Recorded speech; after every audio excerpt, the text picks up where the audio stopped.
Too active is what it's saying. Okay, too active. Sorry about that.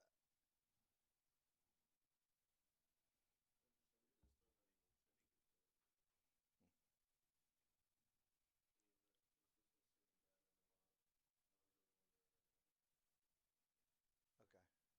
What do you want to do? Okay.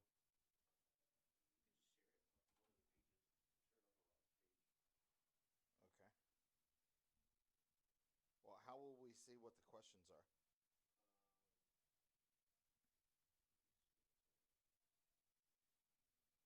So are we live right now on Facebook? Perfect. I can't hear myself, by the way. I'm sorry, I'm being high maintenance. Okay.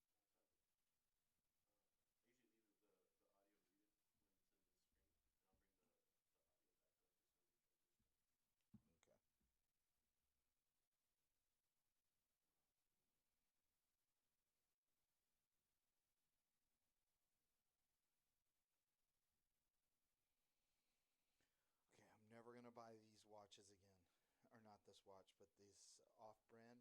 These are $7 when it's supposed to be like 24. So I gotta send this crap back to Amazon.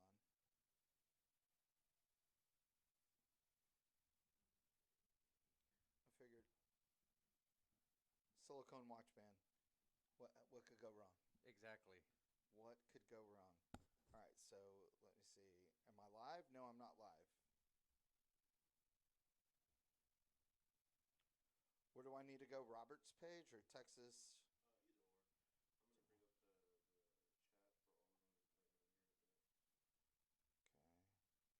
Cool. I shared it.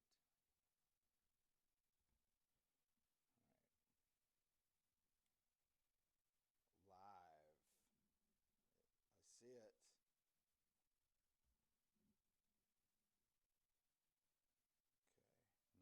Okay. You like my own post? I know you love that. Yes, I can tell you that I don't really understand why people like their own post. Do you? If they're smart, I know why. If they're doing it just Okay, now I can hear. I can All hear right, it this too. is perfect.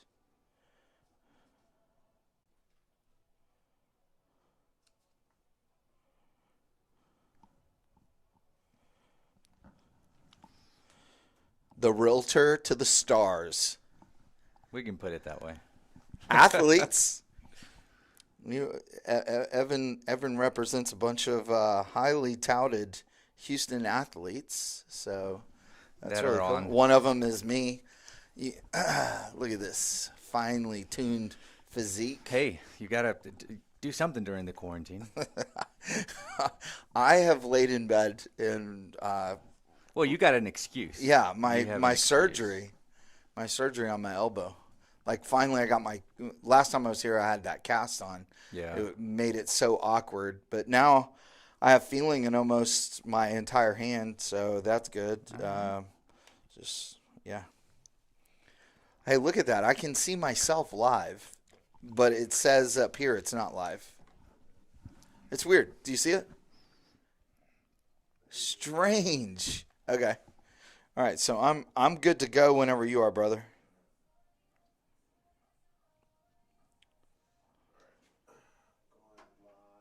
And three, two, one.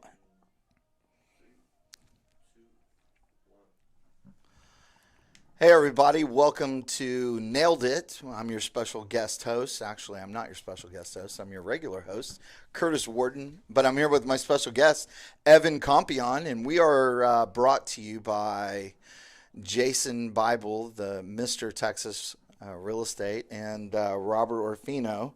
And they are with the Texas Real Estate Radio Network. I brought to you my secret weapon, One of Evan them. Compion. Thank you, guys.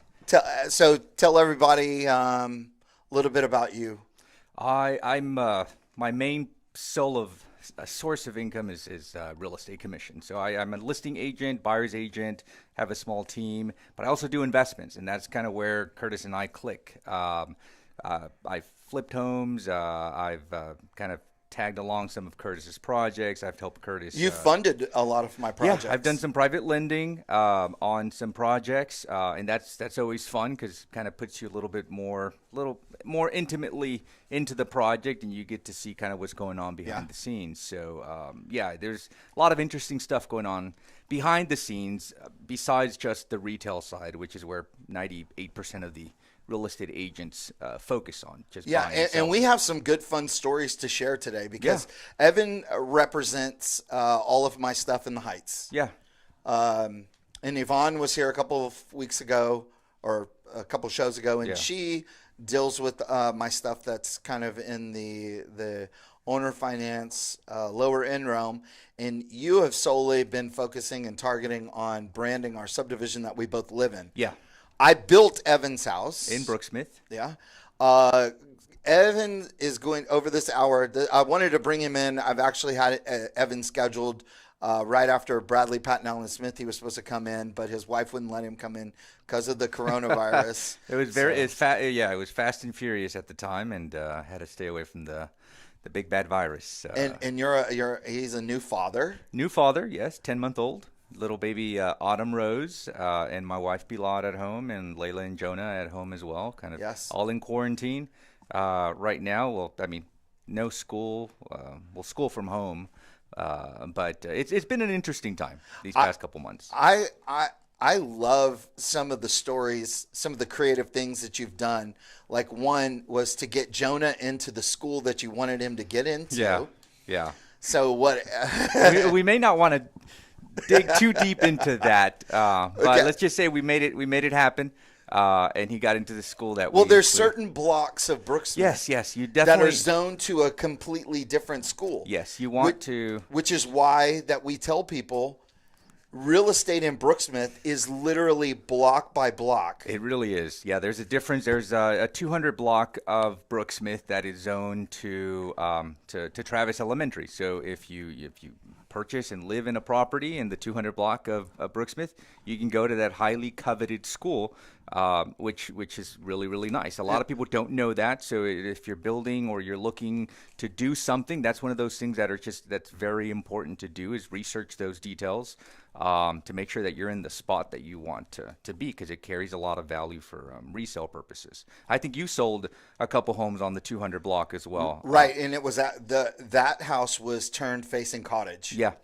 at the corner of Cottage. The bus depot and Whataburger. I know which one it is, yeah. And so I turned that. This was before I started hanging out with you all the time. I turned that and made both houses to be frontage of 200 Archer. Archer, yes, facing Archer, yeah. And I knew if I could get two houses there, then both of those houses would be zoned to Travis. Yeah. And I had no idea how quick. Ryan and I just shared the story on Facebook. Ryan and I were doing an open house. No one showed up for the first hour and 30 minutes of 202 Archer. Yeah. We leave to go to Tacos A Go-Go, and we start getting phone calls like, hey, we're here. Where are y'all? Nobody's we rush here. Back. There's 3 buyers there. Awesome, yeah. All 3 of those people put in offers. Yeah, no, that's amazing. I mean, it was a beautiful house too. Both of the properties there. I saw. I think it was 202 Archer. But yeah, it's those types of details. It's just it puts you in a good position if you're able to just kind of look at some of these details that are important for the majority of families, even in areas that are still transitioning. And Brooksmith is quite a ways from where it was before. It's transitioned a lot, but still, if you're comparing it to the Heights, where new construction is at 1.3 to 1.5, Brooksmith is under $1 million. It's still transitioning in a sense. So it's nice knowing all the nuances for the different these different pockets of. And you know it. Not only do you know it, but you live there, which is another reason why I wanted you representing my new construction. Yeah. You've been through the construction process with me. You've built your own new house. So you know step by step by step what it took to get that house completed. Yeah. How long did it take us to complete your house? Oh, it was a project. I mean, we got hit. I think Harvey happened throughout that time, and then I was also very tremendously busy, and you know how I am. And my wife Bilal, we like to be involved in You are many super, different steps. super We are involved. super micro managers. Yeah, and so we started June of 2018. July 2018, and then and moved in at just January of this year.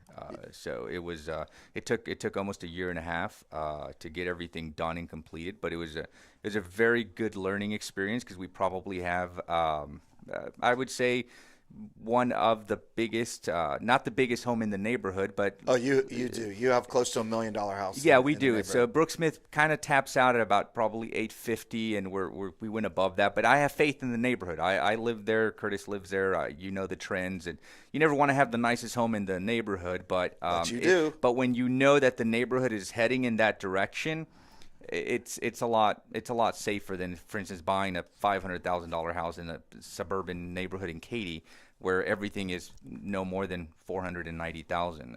But what I loved was you bought your house and then you also stroked a deal for the house, the lot next The to lot you, next, yeah, which used to be a recording studio. It used to be a recording studio, and before that was a church. So it still looks like a church, which is kind of cool.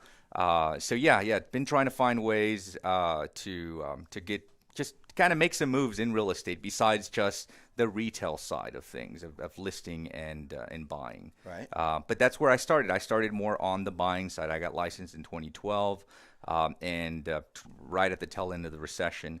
So I've seen what the recession can do to real estate, and it can do a lot of great things as well, which is another topic to definitely dive into. Yeah. Well, we can. You started in 2012. 2012 is when I got licensed. Yeah. So when we come back, we'll find out like how he got started, what he started buying, and what are some of the trends and the numbers that are going on in the market that you see today. Yeah. Yeah. Absolutely. And Yeah. then we can tell some funny stories like 1308 Tabor. That's a funny one. Yeah. Oh man. I would love to hear that on the radio. Yeah. And so when we come back, we'll be more with my special guest, Evan Compion. You're listening to my show, Nailed It. I'm your host, Curtis Warden, on the Texas Real Estate Radio Network. Oh, you love to touch on those those items that are bordering on liability and it's interesting. That's why I don't want to touch too much into the into the Travis Elementary? Yeah, into the Travis. Yeah, you just never No, quite but know. you need people. Okay, You got to first, think outside the box. no, yes, you have to think outside the box, but that leads us into a perfect segue, which is talking about how street by street and block by block Brooksmith is. Yeah. Like you cannot build your house on 1300 Cordell across from Napa Auto Parts. Yeah. The same exact house. We build your same exact house on 1300. It's not going to sell Yeah. as your house on 805 Cordell. Yeah, or even getting further south, into the 3, 4, 5, 600 blocks. And in your house in the 300 block of Cordell would be like through the roof. Yeah, it would be great. Yeah, and It would be almost over $1 million. yeah, and you still you have that home on 20 is it 20 201 Cordell at 800, but it's right next to that produce distribution, so that's been taking a hit. The 200 block of Cordell is just great because you've got the container homes there. Yeah. So I love it. Let's all right. So you ready to jump back into segment number 2? We have so many people on today. Oh, Jenny Drake, which is Richard. Okay. He's Texas Hold'em. Yeah. And then he's also my co-host on the Wednesday podcast. They own the Bell home, right? Yes, they own the Street. Bell home. So, and I'm going to be redoing Jenny's personal house. Jenny are and you? Richard's house. Yeah. Nice. That's a massive remodel. Yeah. Jenny's spending $1 million on it. Just kidding, Jenny. All right, you ready? Let's hit it.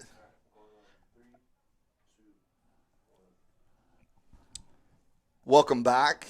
We are in another segment on another pandemic episode of Nailed It. Fortunately, we're coming out of the pandemic, and you're seeing some good, healthy trends coming on.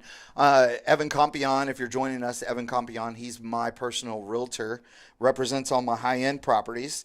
Evan, what are you seeing in the marketplace? Well, I'm seeing there's a lot of good data. There's a lot of uncertainty as well, but what we're seeing right now is definitely a bounce back. We're all the people there's a lot of pent up demand. People that didn't buy homes, didn't list homes in March and April. There's definitely an uptick in the amount of listings, the amount of properties going under contract, and people looking right now. So if any investors out there that are just kind of sitting on their properties and thinking about listing soon, it's you definitely want to hurry up and get that going, because where there's uncertainty is that we just don't know exactly. Right now we're seeing all the pent up demand. Once the pent up demand gets through the system, what's going to happen after that? So I think May's going to look good. I think June's going to look good as well. Second half of June and into July, that's where there's some uncertainty. But the trends right now, if you're finishing up a property, get it done. I would say get it done quickly. But then if it's not finished, but you're starting it, just continue watching the market and make any adjustments needed as you go into the coming months. Who do you think is making the bigger killing today? The real estate investor, the real estate agent, or the mortgage broker, mortgage slash loan officer? I think right now, I think the good loan officer is really making a killing right now, because they are taking in the buyers and the refinancers. Here's something that I've realized. Like, I feel like you're buffered. Yeah, I think so. I feel like you're buffered into the fact that you've already been in real estate. You're a top 40 agent under the age of 40, so you have that underneath your belt. Yeah. I can't even tell you how many consecutive months Evan's been awarded the top agent at HAR. Yeah, I do. We do well in terms of percentage for the 20 something thousand agents. Yeah, Yeah, we're you're consistently always top. in the top Yeah. 1%. Yeah, we try to stay that way. So you're kind of buffered because you have experience in this industry where you have a lot of people coming in getting a real estate license. Yeah, Man, it's changed so much. Like, it has. knowing what you know like, you're great at negotiating. I do. I try my best. Yeah. Not only do you do well negotiating with the seller, but I feel like you negotiate well with me and Ryan. Yeah, I definitely try to, because I understand where you guys are coming from. I don't just rent an apartment somewhere and don't own property. I definitely try to, like the negotiations on the Northwood listing that we just got contract on, and hopefully getting it under contract today. And this is obviously, we're in May. I mean, the virus 2 months ago, and activity was calm in April. We listed this in April, and all of a sudden, these past few weeks, we start having more of an uptick. And yeah, I think just understanding the psychology of how things work, how people process things, makes it a lot easier to just be able to kind of share those viewpoints and come to a common ground, whether it's negotiating with, for instance, the seller here in this case, kind of presenting a couple options and, okay, let's roll with this, or if it's with the buyer or the buyer's agent trying to negotiate something, or it spills over obviously into the investment side of things. If you're trying to buy a property, or working with the wholesaler, or working directly with the seller, there's negotiating is a huge part of this business. What for everyone out there that's getting ready to start building or remodeling these properties, these higher end properties? Yeah. What's the difference between the inspection report, things that the buyer is expecting from that higher end buyer, Yeah. versus the people who you've represented in the past who are kind of the lower end inspection report? You definitely have a different mindset from buyers looking at homes over 500, over 750. They definitely expect more perfection. They sometimes are very strong negotiators as well, not just their agents. So then you combine two very strong personalities with the agent and the buyer, and it can definitely it can create some fireworks there whenever you come into certain situations. So it definitely it's a lot better if you're doing these higher end homes, or you're just doing any properties that are catering to buyers above 500,000. It doesn't have to be a high end home. It's you definitely really want to just cross all your T's and dot all your I's, because it'll pop up either when they're walking through the home. Because a lot of things, what a lot of investors don't realize is that a lot of the agents, a lot of the good buyers agents out there are very savvy agents. What they try to do is they try to weed out properties for their clients that are going to have problems during the inspection process. When you go towards lower price points, sometimes that's not as much of an issue, and the agent may not have the insight. But if you're dealing with 500 and up homes, 750, a million and up, these agents aren't trying to sell your homes. They're trying to find out a reason why this home is going to bust out during the inspection process or the appraisal process. So don't think the buyers or the buyer's agent is stupid and it's just going to not work out. Try to finish it all up. Get as much done as possible, and have the home show like it should show. Like all of your homes, you stage all of your places. It's a big difference between coming in and staging your homes, having them clean, having the yard taken care of, because it shows off a different just a different perspective for that particular home, and you know that the agents aren't going to be able to nitpick on the home as much. What are some of the things right now that you see buyers like? These are our must-haves in a house today. You know, right now, so some of the popular things still, obviously, people want those open floor plans. They want the open kitchens to living rooms. If they're looking for homes over 2,500 square feet or two-story homes, they want a bedroom on the first floor. They want a full bathroom on the first floor. And people are wanting now little studio apartments, or wanting small guest areas or quarters or a small apartment. That's a big plus. I think that's going to be huge too now after the pandemic that we're having, because a lot more people are working from home, and that's going to be a trend that's going to stick with the large percentage of a lot of people. But in the higher density areas, what also people are doing is they're offsetting their mortgage by renting out short-term rentals, the studio, or Absolutely. they're not having an office payment. They're using their garage apartment or studio as their office. Yeah, that's what we're doing. That's what we did on our house when we designed it, and we added a small studio apartment behind it. At the time, obviously didn't know that COVID-19 was going to hit, but we've been, my assistant Laurel, she's been working from there. I work from there. We haven't been paying any type of office rent. I've always worked out of my home, but now that's kind of been the office before we finish our official office. So it's definitely I think it's going to be an important trend, and if you can integrate that into future designs, or just kind of have a section within the home as some type of studio area, as a private area, I think it's going to be a big selling point. Yeah, that's what we try to do on every house that I've turned over to you, especially like Northwood. Northwood doesn't have a garage. Yeah. It has a porte-cochere. Yeah. We still sold that house at almost the highest dollar per square foot that you can get. Yeah, we're at $775, no garage. No garage, and we also we have a study on the first floor that's a dedicated study with its own kind of like private area. That helped out a lot. Yeah, so that helped out. So when we come back, let's talk more about some things that you're seeing in the market, some experiences we've had. You're listening to Nailed It with Curtis Warden and my special guest, Evan Compion, on the Texas Real Estate Radio Network. Sweet. So our buddy Ryan is watching. Ah, hello. Henry Cabrera. Henry, I've seen his posts. Yeah, and Chris Funk. Chris Funk, yes. The Democratic Democratic Democratic spokesman, Chris Funk. I know Chris. Chris wears a hat that says "Make Beto Great Again." Yeah. Oh man. Oh gosh. How many people you got on there?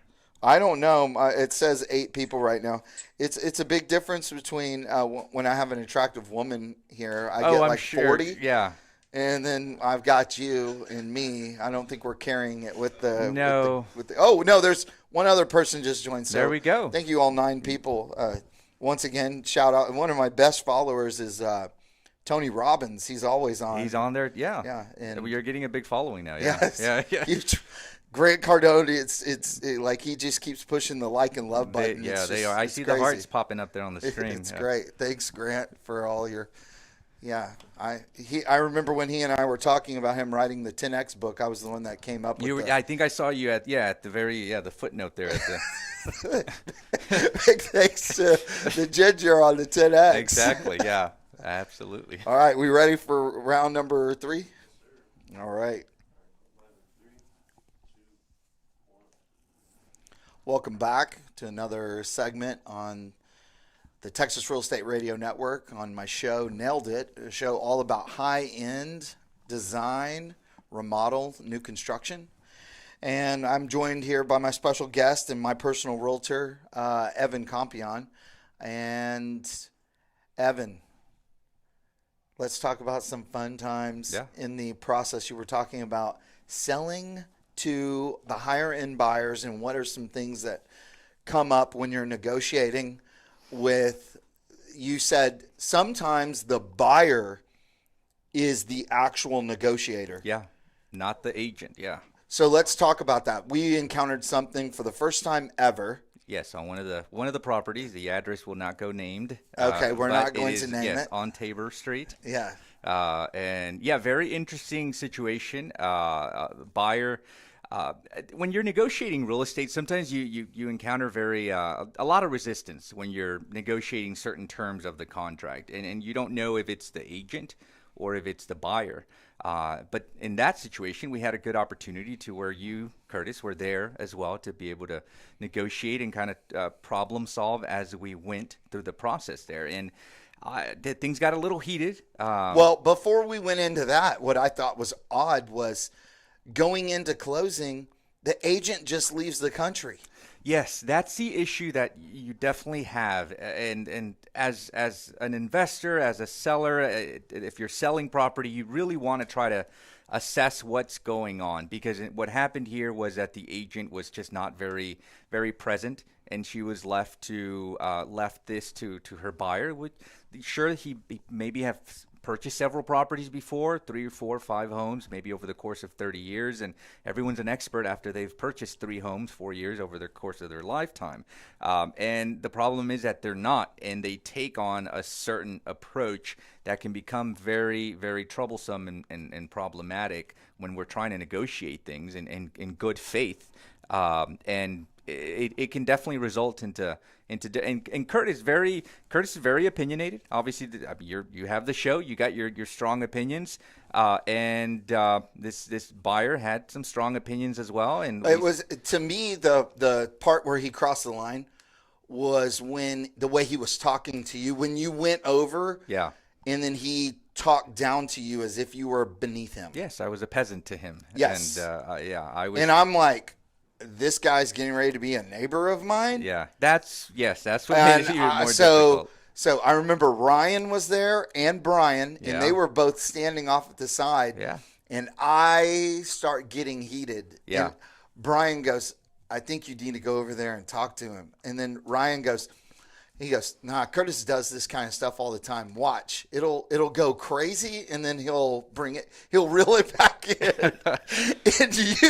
And so Evan, for everyone out there, if you can imagine, I'm pulling into this driveway. My seller's there, his inspector's there, Evan's there, my other business partner and someone else who funds deals is there for me. And the seller comes over, and I light him up. And I said, you know what? If you're going to treat people like this, I'm not selling you the house. I'll give you back your earnest money right now. I don't have to have you live next to me. I said, I'll sell this house again, and I'll sell it at a higher price than somebody else who'll actually like to live there. And then he goes, whoa. I didn't say I wasn't buying it. No, he definitely reeled it back a little bit. That's when I knew that this guy was just bluffing. Yeah, and you were looking at it as a neighbor.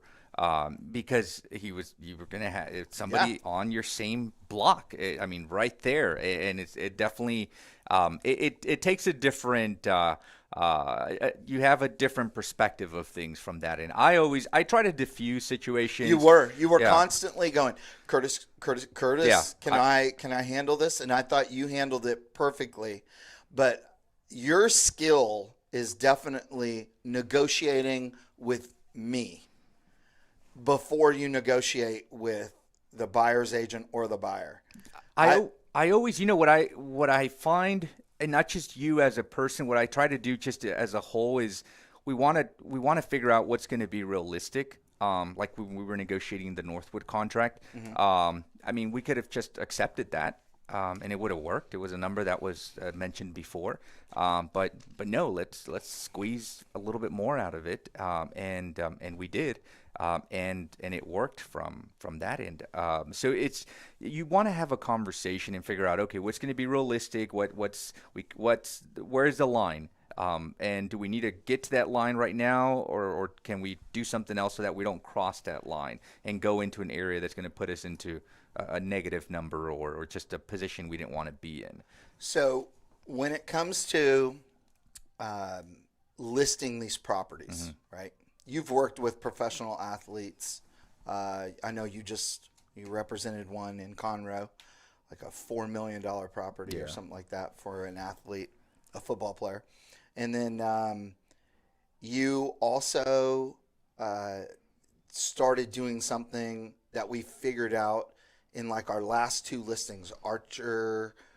And right after Archer, we went to Walton, Cordell, and then in Northwood. Yeah. And we started pre-listing. Yeah, I'm a big fan of listing. This is what I wanted you to talk about. I don't know why more builders and investors don't list their properties ahead of time before they finish it and update it with progress updates. I've seen listings there in Brooksmith and many other areas that they're under construction and they've been sitting on the same pictures from 4 or 5 months ago, and they've made progress since then. And there's a ton of properties. I've even thought of I have an idea of doing something to try to get these properties like a little bit more exposure. But there's a ton of properties that I think a lot of investors that are missing the opportunity to pre-list properties. And yes, the days on market will accrue, but add information to your description, to the agent remarks, to mention when the property was finished. If you have a property that it's advertised as finished June 2020 and it's been on the market for 180 days, it's not a big deal because it was just finished June 2020. But so many agents, builders, and investors are so caught up on the days on market that they don't list anything until it's 100% fully ready. And I don't think you have to do that. I think you can get buyers because a lot of people like coming in early into the process and being able to pick out something. That's their way of getting a custom home. What's been the biggest advantage that you would see for either for the builder and for you pre-listing it? Huge. The biggest advantage for the builder and for the investor is you can get new clients on other of your properties. We've picked up 3 new clients. Yep. And you already pre-qualify those people. Yeah. You can pick up new amazing clients that are they're just I'm helping them buy a house they off of Cortland in the Heights. Right. And Curtis. They're in Massachusetts. Yeah. We haven't even met them. We haven't met them. They haven't even come to Houston yet. But it's a great client that was looking for something that they could customize. A lot of people want to customize their homes and want to bring in some of those touches. And if you give that buyer the opportunity, it's a chance that you can lock up another one of your properties or give you the confidence to buy another property that you were kind of skittish about, but you know that someone's interested in it. It makes it a lot easier to take out that hard money loan or put your own money into it quicker. Right. Yeah, I feel like you and Chris Funk were the drivers in changing my business model to me buying the property on spec and me pre-listing these properties and then picking up the buyers and then going and finding the lot or them getting the lot and then us just working together in a collaborative format because you're picking up the buyer, getting the commission, and then I'm doing the rest of the work. So coming back from the break, we'll talk about the new construction process. You're listening to Nailed It on the Texas Real Estate Radio Network. That's a good topic right there. There's the story, and the investor should be telling. I am the investor. I was the person. I was telling the story. Pilar shared the stream. Thanks, Pilar. Thank you, honey. I love you. Tell the Oh. kiddos that I said hello, and I'll be back home soon. Pilar says, "Why aren't you wearing your mask?" I got my I'm skinny just jeans kidding. for you. She's skinny jeans. Oh gosh.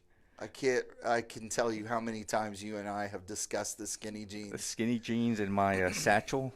In your that- satchel, your that I European carry-all. Yes, yeah. That I often bring. Yes. Yeah. Yeah. When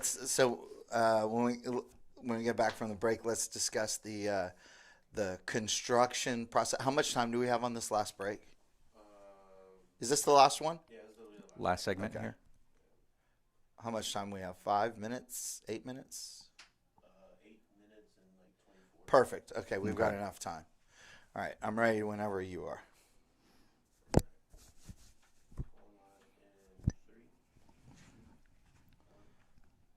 Welcome back. You're listening to Nailed It with Curtis Warden. My special guest today, Evan Compion. We're in the middle of just a wonderful, beautiful day after Yeah. what was supposed to be a crappy week of 80% rain the whole time. I'm in the middle of dealing with, I think, 4 custom construction projects. All of this happened since 607 Archer. Walton. Nope. Archer. 607 Archer. Archer, yeah. 608 was Walton. Walton, yes. So 607 Walton brought me Efi and Barry. Yeah. And they came in and sat down. They were looking at buying that, but there was something wrong. Oh, yes, they I wanted saw us them to, at the open house, yeah. They wanted us to do, you're right. Yeah. We saw I them at the recall. open house. So when did we sell Archer? It was like October? Was it Okay. October? Yeah. from October. Then we got them into plans and permits. Plans and permits did their plans. We got approved to start construction around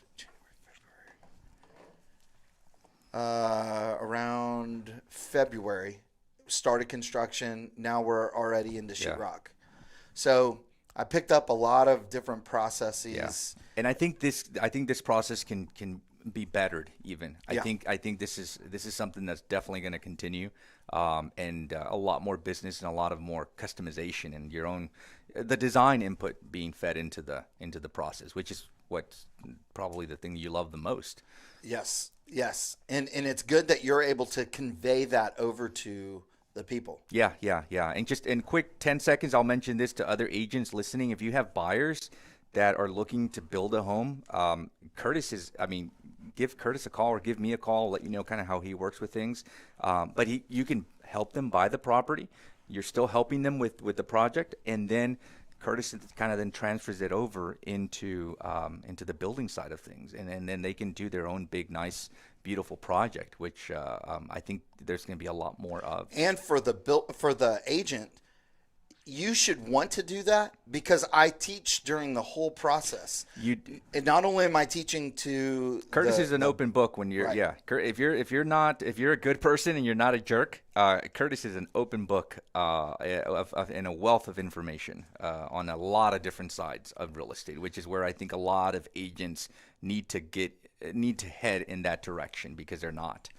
Right. It's more about the value that you're bringing to the table, right? Yeah. So everybody wants to know one thing: what's your price per square foot? So, and I can hit them. I can tell them, hey, here's my price per square foot. Yeah. But all of this is depending on one thing: your level of finish out. Yeah. There's a huge, like on our house, we spent $32,000 on appliances, or we could have spent $5,000 on appliances if we went with all GE stuff. And that adds to the price tremendously. But you got a 48-inch oven. Yeah, 48-inch oven, 48-inch fridge, the Thermador package, all of that good stuff, beverage cooler. But it's the fun part of being able to build a house. It's kind of getting that feedback and the influence from designs that you've worked with. Again, because Curtis helped me build my house in Brooksmith. So there was a lot of different elements that were brought in. And it was a quasi-construction. Yeah. Quasi-custom. Yeah, it was. So I handled 2 sheetrock. Mm-hmm.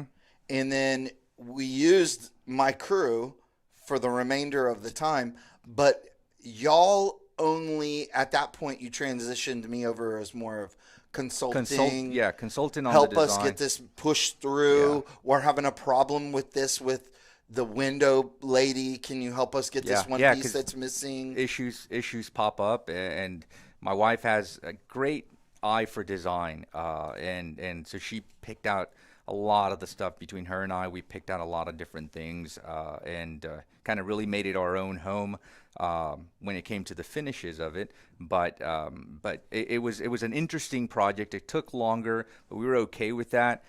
It came out the way that we wanted it to. I would say probably if there's a gift, a special power that I have, other than you're saying I'm an open book, it would be able to walk into Floor and Decor and make you feel like your house looks like it came out of some boutique tile place.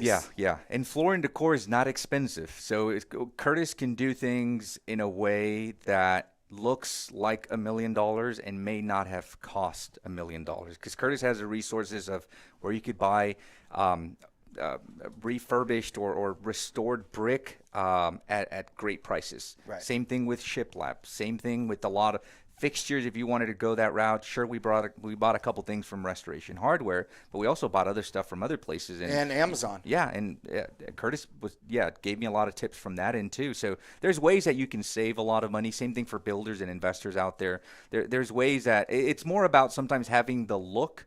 Obviously, if you're above $1.5 million or so, you don't want to add a Wayfair chandelier to the home. But if you're building at certain price points that are attractive but are high, you can put in some nice stuff without spending. You can't go to Home Depot for your finish out. No, not Home Depot.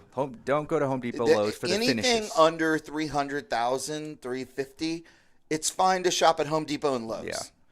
But like light fixtures above the sink, I get all my mirrors at Lowe's. Yeah. So I ain't knocking that place. But I see a lot of people. There's a builder that he's constantly pressing the issue. Or not pressing the issue, but he thinks he's a great builder, right? But he's constantly posting stuff on Facebook, asking Facebook for their input. Like, I've seen quite a few of those. Yeah, I know, and I'm like, a lot of different. I'm like, you're making your entire design choice of your house based on people's opinions on Facebook. Like when I put, for everybody that's watching this, I really do not care about your opinion. What I'm wanting to know whenever I put something out there is I want to see if your reaction is emotional. I want to see if I love it, and I also want to see if you hate it. As long as I get both love and hate, then I know that I've touched a button. Yeah.